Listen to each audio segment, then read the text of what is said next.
the scanning and probing to the Russian government, we did say it was coming from a Russian-based platform at that point, but at that point we told the public everything we believed we could tell them, and I'm glad we did. So the priority of informing the American public did override all of those other considerations, which is why we did what we did. Mr. Secretary, you mentioned, though, that the statement you issued didn't get much attention because of the timing of Access Hollywood. When it didn't get that much attention, why didn't the administration go further? Why didn't the president, for example, speak about this? It was left to yourself and Director Clapper to issue a written statement without any further elaboration. There were no steps taken, for example, to impose sanctions on Russia.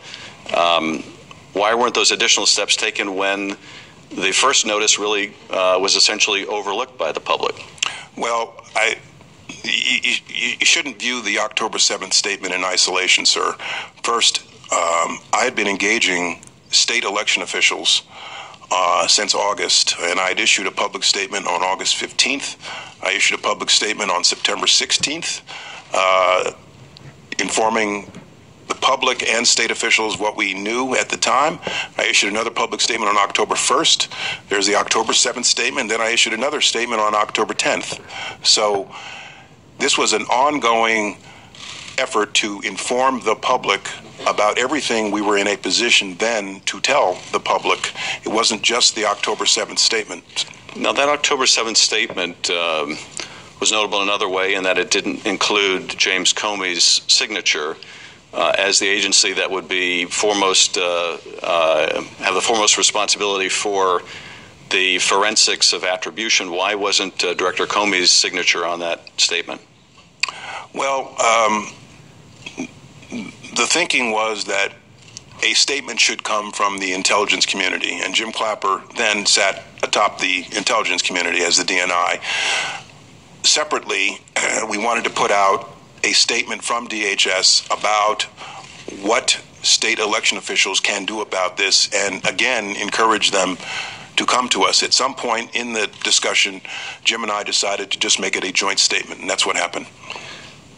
There have been public reports in the last week or two that the Russian probing of our elections infrastructure was far more widespread than has been publicly acknowledged and may have affected dozens of states. What can you tell us about what was known at the time and what you know now in terms of the length and breadth of Russian probing of our elections infrastructure? How widespread was it? And did it go beyond penetration of voter databases or manipulation of data in any way? There was very definitely, in the fall, a growing list of states where we saw scanning and probing around voter registration databases, which concerned us greatly. As I think I stated in one of my public statements, probably the October 1st statement, in at least one or two instances, the effort was successful at an intrusion. So there was a growing list, and we saw the scope of this activity expanding as time progressed. And then eventually, in January, we were in a position to say that this activity itself was also the Russian government. Now, I, too, have seen the more recent reports. I have not had access to classified information for 5 months, so I'm not in a position to tell you whether it's right or wrong, but very definitely, as fall progressed, we saw a progression of scanning and probing activities around voter registration databases, which concerned me, which is why I kept encouraging state officials to come and seek our help. Did that involve a majority of the states? Yes, and I was very pleased about that. Eventually, I'm sorry, I don't mean that they took you up on the help, but did the Russians probe a majority of the states' voter databases?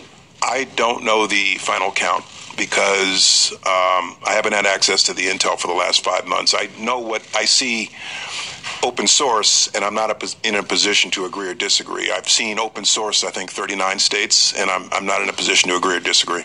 Thanks, Chair. Time's expired. Mr. Gowdy, 5 minutes. Good morning, Mr. Johnson. Good morning, sir. I want to start by thanking you for your service to our country, which includes a very successful stint as an AUSA. So you will recognize some of my questions as being leading questions. They are not leading from the standpoint of trying to trick you, is more in the interest of time. So if I say something you disagree with, interrupt me, stop me, It's just in the interest of time, I want to see if we can get some things out of the way that we all agree on. Russia has a history of cyber attacks against our country. Is that true? Yes. In the parlance of our former jobs, Russia would be considered a career offender as it comes to seeking to undermine the foundations of our republic. They are constantly trying to attack the foundations and firmament of our republic. Is that fair?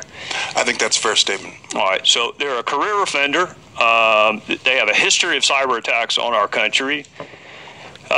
We suspected before the November election. Sir? As do others, by the way. Yes, sir. It is. It's not just them, but for purposes of this morning, I want to focus on Russia. We suspected before the November elections that they might attack our voting infrastructure. Is that fair to say? Yes. In fact, you warned that they were going to do so. I was very concerned that they would do so, which is why I kept issuing all these public statements. Yes, sir. All right. At the time you separated from service in January of 2017, you have seen no evidence that the Russians were successful at changing voter tallies or voter totals. Correct. At the time you separated from service in January of 2017, had you seen any evidence that Donald Trump or any member of his campaign colluded, conspired, or coordinated with the Russians or anyone else to infiltrate or impact our voter infrastructure? Not beyond what has been out there open source, and not beyond anything that I'm sure this committee has already seen and heard before directly from the intelligence community. So the only thing I'd have on that is derivative of what the intelligence community has and the law enforcement community.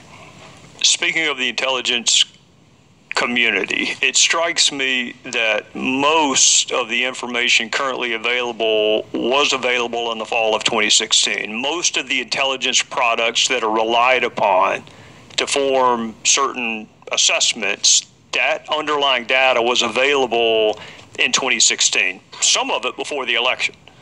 I'm not in a position to agree or disagree with that because I don't have access anymore to intelligence over the last 5 months. Well, looking at this a different way, before the election in November of 2016, you had already seen evidence of Russian efforts to impact our election. In fact, you testified Yes. they had a preference for a candidate, they were aggressive, and I think you used the phrase plain and simple. Yes, but with respect to efforts to hack into the DNC and other political organizations, yes, very clearly. All right. Correct. Well, this is, I guess, what I'm getting at. They're a career offender when it comes to attacking the foundations of our republic. They have a history of cyber attacks on our country. You warned before the elections that they may attack our voting infrastructure.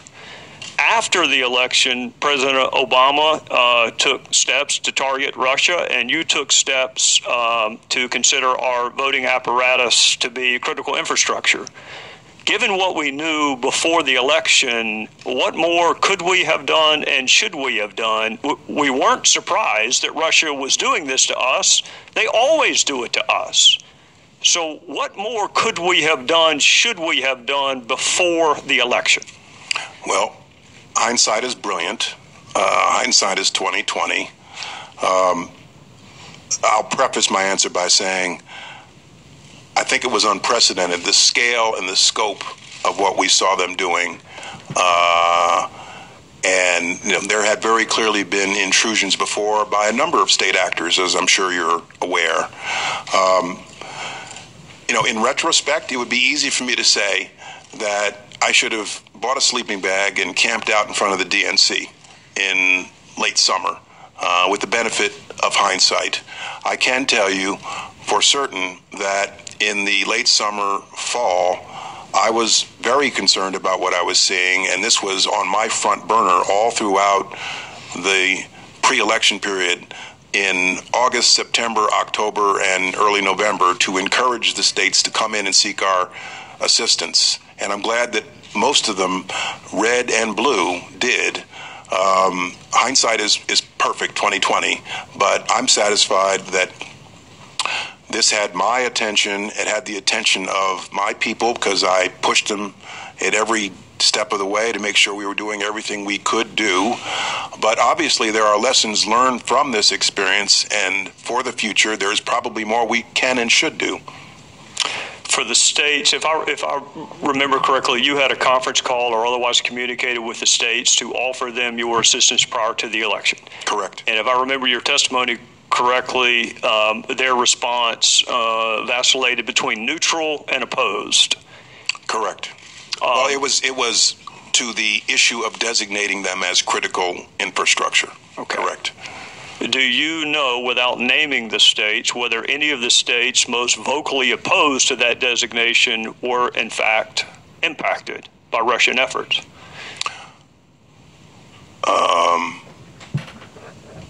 I'd have to look at both lists. If you're saying impacted, were those states that had their voter registration databases scanned and perhaps infiltrated?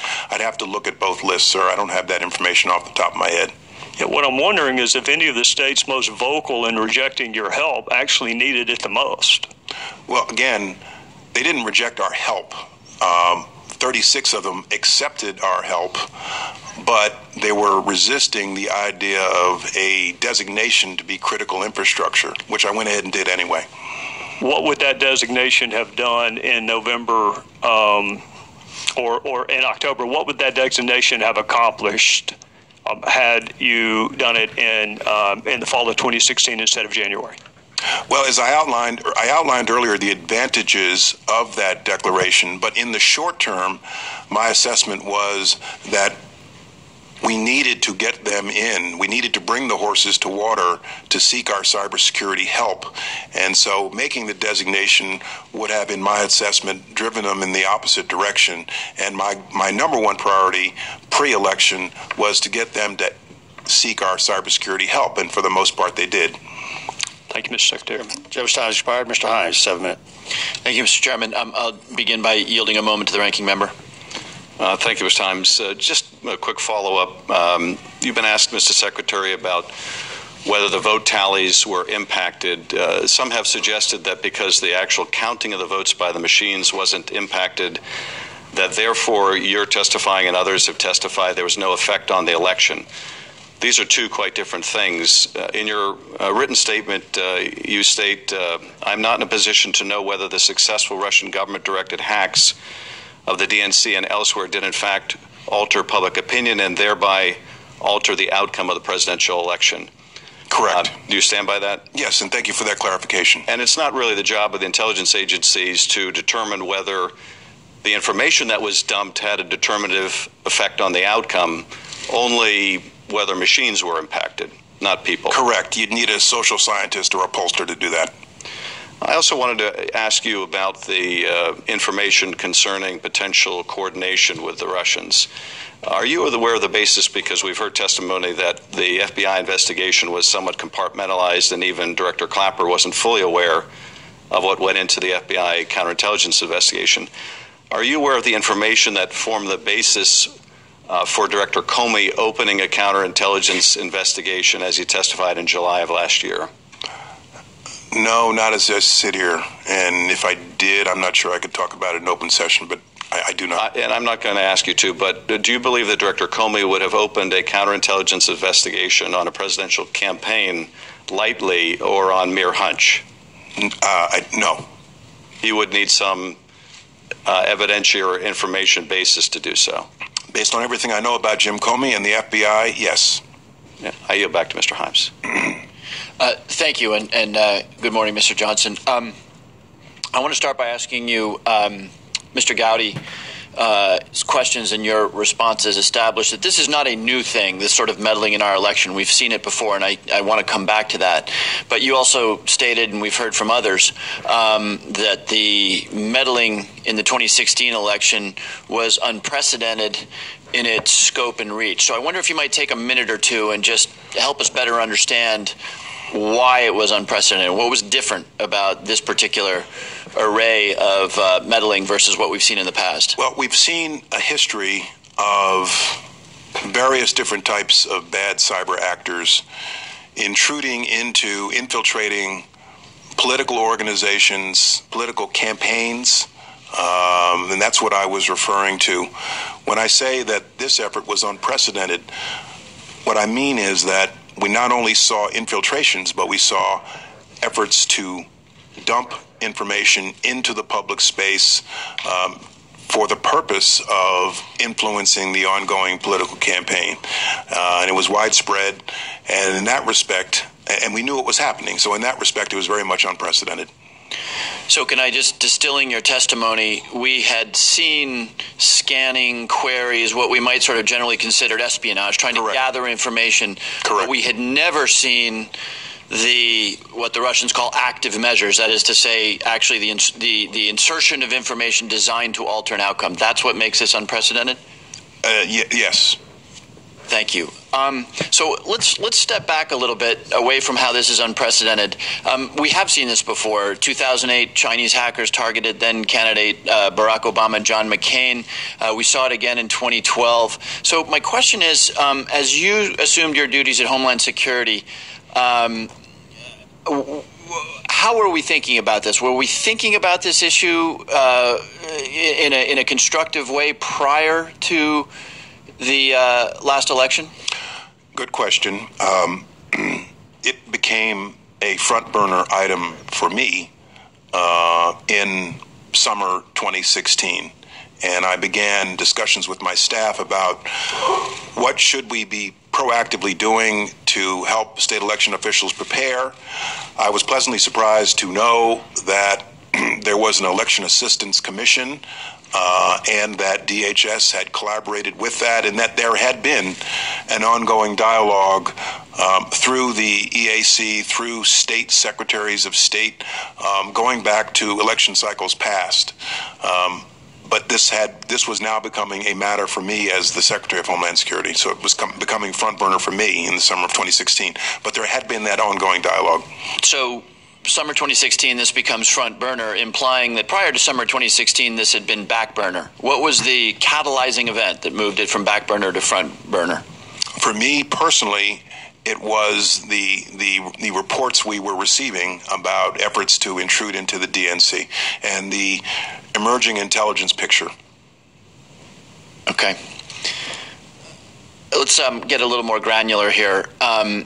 Becomes a front burner issue. Were there certain parts of the process at the time, the voting machines, the political party databases, the politically associated organizations that we understand may have been probed that you thought were particularly vulnerable at the time? Voter registration databases. In the course of learning about this issue myself, I took a look, along with my staff, at the practices in the different states. They tend to vary, but for the most part, there are redundancies in the system, and most of it exists off the internet in terms of collecting votes, reporting votes. There are a few states where it does not, but the states, with some DOJ Election Assistance Commission help, have been engaging in some best practices, but they tend to vary all over the lot. But what we were most concerned about and what we were seeing were efforts at compromising voter registration databases. Okay. You said something that in my very limited time I don't want to let drop. You said you thought that there is more that we could and should do to address this issue. Can you just elaborate on, if you were still Secretary of Homeland Security, what would your recommendations be at this point? A number of things. One, I would, as a Congress, think about grants to state election officials to help them harden their cybersecurity. I would raise awareness among state election officials, as well as, public in general, employees of state governments, raise awareness about the evils and the hazards of spear phishing. I think at a national level, there should be, in this current administration, somebody who really does take the mantle of cybersecurity on full-time to highlight this issue, to lead the charge on this issue. My preference would be it's somebody within DHS, but we really need a national leader to take charge of this issue. But first and foremost, on the ground, we need to encourage state governments, state election officials to engage in best practices when it comes to vote tallies and so forth. And through grants, we ought to consider grants. I hear that from state election officials themselves. Thank you. Thank you, Mr. Chairman. Mr. King, 7 minutes. Mr. Chairman. Secretary, it's good to see you again. I had the privilege of working with you closely in the Homeland Security Committee when you were Secretary, and I commend you for your service. Truly outstanding job. And in your career, public service, Defense Department, Assistant U.S. Attorney, and now as a successful lawyer, I'm sure. Just a few points before I yield to Mr. Gowdy. Can you elaborate more on what the DHS's connection with the DNC was, or consultation with the DNC was after you became aware of the hacking and they became aware of the hacking, as to what was offered them, what they accepted? Was there any level of cooperation at all? To my disappointment, not to my knowledge, sir. And this is a question I asked repeatedly when I first learned of it. What are we doing? Are we in there? Are we helping them discover the vulnerabilities? Because this was fresh off the OPM experience. And there was a point at which DHS cybersecurity experts did get into OPM and actually help them discover the bad actors and patch some of the exfiltrations, or at least minimize some of the damage. And so I was anxious to know whether or not our folks were in there. And the response I got was FBI had spoken to them. They don't want our help. They have CrowdStrike, the cybersecurity firm. And that was the answer I got after I asked the question a number of times over the progression of time. Now, that was, I assume, totally different from the reaction you got from OPM.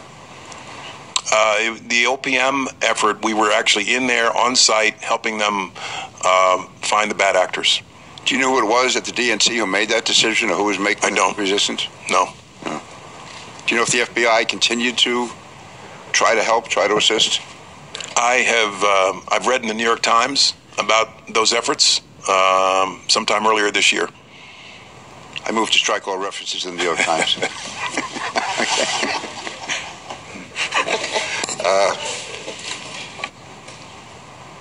I would just say, maybe it's editorializing my part, that really is, to me, an unusual response by the DNC. I mean, if you're talking about presidential election, you have an unprecedented amount of cyber hacking by a foreign power, an adversary from my point of view, and that they would not accept all the help that could possibly be given. Especially, I mean, it's not as if, not that you would be partisan or anyone else, but it's not even like it was a Republican administration trying to intrude into the DNC. This is a impartial governmental entity, FBI, DHS, and they didn't accept it. I just find it very hard to, to comprehend. Well, my interest in helping them was definitely a nonpartisan interest. I know that, and I recall very clearly that I was not pleased that we were not in there helping them patch this vulnerability. The nature of when you're dealing with private actors and even political organizations, DHS does not have the power to issue a search warrant or get a search warrant and go in and patch their vulnerabilities over their objections.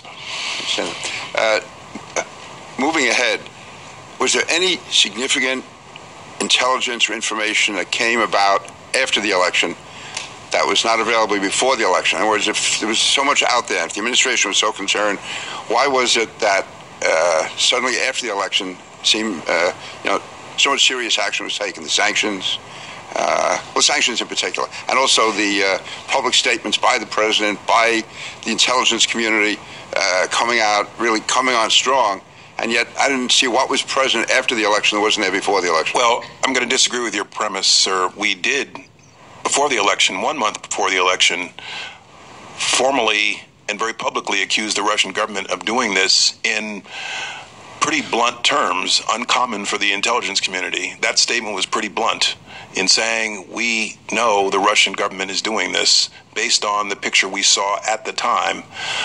The picture continued to build upon itself as time progressed.